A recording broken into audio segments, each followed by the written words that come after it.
20h30 les amis, bonsoir à toutes et à tous, très heureux de vous retrouver, soyez les bienvenus. Paris, le Parc des Princes, théâtre ce soir de la dernière journée au Parc des Princes. Lo hacemos en francés? Non. En français un petit peu, non Carlos? Mais c'est très difficile pour moi parler français. C'est comme ça que vous avez perçu la saison du TEF? Oui, franchement, elle est un peu à cette image-là. On les a sentis à un moment très, très dans le dur. Et sincèrement, à un moment donné, je me suis dit, ça va être compliqué pour le coach. Et ils ont su quand même relever la tête. Et après, c'est vrai qu'il ne faut pas oublier qu'ils ont eu la Coupe d'Europe. Hein, pas facile à gérer avec ce club-là et cet effectif. Mais malgré tout, ils ont su obtenir leur maintien assez tôt. Tout était ouvert pour aller à cette finale. Une finale, ça se joue sur un match. Et que tu tombes le Real, tu te dis, bon, ça va être compliqué. Mais voilà, tu avais tout pour aller en finale. Après, voilà, on est déçus parce que PSG à 100% avec des joueurs au top. Je pense que la tournure de la deuxième partie de match, elle est différente. Comment vous voyez cet après là dans la tête des joueurs, les garçons? Comment on vit ça? Comment on vit, vous, avec votre expérience? Écoute, tu t'en remets pas tout de suite. Alors, ce qu'il y a de bien, c'est qu'il y a la trêve dans 2 semaines. Il y en a qui vont aller à l'Euro, donc ça va être les JO aussi. Donc, c'est bien parce qu'il ne faut pas trop y penser. J'ai le malheur de perdre une finale. Franchement, ça fait mal. Pendant un mois et demi, tu penses qu'à ça. Tu revois les actions, tu repenses à ce qui s'est passé. En plus, malheureusement, moi, je me suis blessé, donc forcément, j'ai encore plus de frustration. Et tu te sens pas bien. Et la seule chose qui te fait avancer, c'est de rejouer au football rapidement. C'est-à-dire que je pense qu'il y a 20% à peine du 11 de départ probable annoncé ce matin par la presse nationale. Bonne réponse commune. Le gardien, franchement, si tu sors Donnarumma, tu mets Navas, c'est son dernier match. Bon, enfin après, c'est comme ça. Il faut respecter, même si des fois on comprend rien. C'est ce que je te dis depuis le début de la saison, c'est que tu vois, au bout d'un moment, jouer avec le feu, pas avoir ton titulaire, tu peux faire des changements. Mais là, tous les week-ends, il y a 80% de l'équipe qui tourne. Je trouve que cette dernière saison, pour moi, elle ternit quand même son image.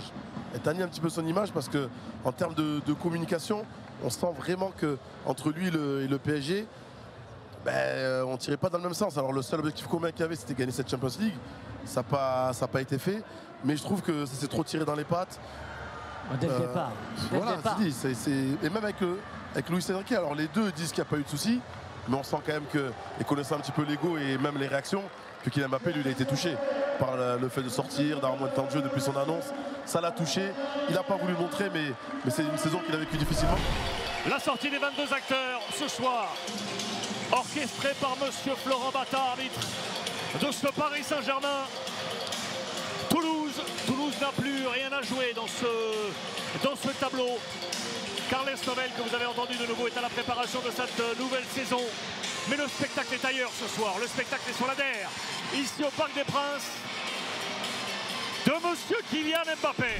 Dans cette deuxième partie de saison, très bon ballon, très lointain vers Kylian Mbappé qui est seul face au but pour marquer peut-être l'ouverture du score. Oui, ouverture du score. Position de hors-jeu, le but est annulé. Le drapeau s'est levé. Position de hors-jeu. But. Le but est checké, le but est validé. Il y aura bien but de Kylian Mbappé pour cette DER ce soir au Parc des Princes. Et il est applaudi. Et il se dirige tout droit, vers le banc. Qui les Pépé, Navas. Achraf Hakimi et Keylor Navas. Et Saint-Germain avec Toulouse qui réagit. Les gars, Toulouse, égalisation du TEF. Égalisation du TFC, les amis. Égalisation du TFC signée Dalinga. Avec un ballon en profondeur au milieu de la charnière entre Danilo et Skriniar. Il a attendu 2h30 pour sortir. Incroyable. Il a attendu. Mais c'est pas toi de faire reculer. Il dit à tout le monde de reculer. Non. À un moment donné, il faut sortir. Quand à un moment donné, tu dois avoir le repère de la ligne des 16-50. C'est ça. Tu recules 16-50. Mais c'est ça aujourd'hui, les défenseurs, c'est ça. Ils prennent plus de risques, ils ne taclent plus. Ils sont là, on descend, on dépend, on recule. Mais à un moment donné, tu vas être dans le but. C'est ce qui s'est passé. Bien joué sur l'enchaînement des Toulousains. Oh la but. Oh là là. Le but inscrit par le TEF, les amis. But inscrit par le TFC.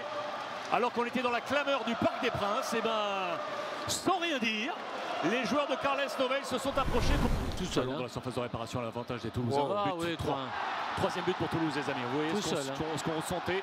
Troisième but pour Toulouse, qui fait la joie, vous pouvez l'imaginer, de Carles Novel, qui est donc dans cette dynamique de terminer la saison comme la saison passée face à Monaco. Ça sera cette fois face au Paris Saint-Germain et au Parc des Princes.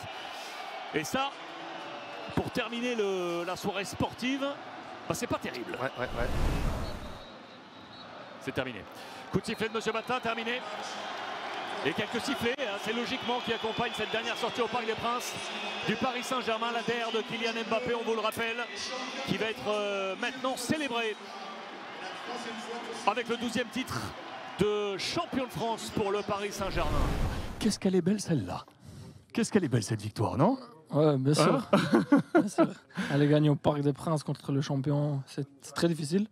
On savait qu'il fallait faire un gros match, qu'il fallait être solidaire et qu'il fallait être calme avec le ballon et utiliser nos chances, c'est ce qu'on a fait. Louis, après ce match, revenons sur toute cette saison. Quelle saveur te laisse ce titre? Une bonne saveur?